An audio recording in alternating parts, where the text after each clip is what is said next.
He will invoke religion to destroy religion.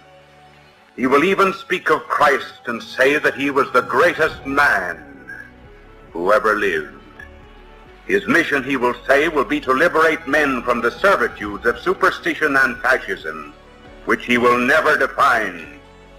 But in the midst of all his seeming love for humanity, his glib talk of freedom and equality, he will have one great secret, which he will tell no one. He will not believe in God.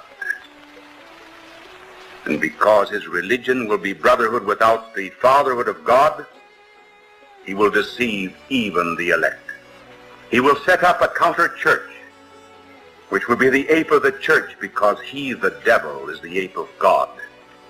It will be the mystical body of the Antichrist that will in all externals resemble the church.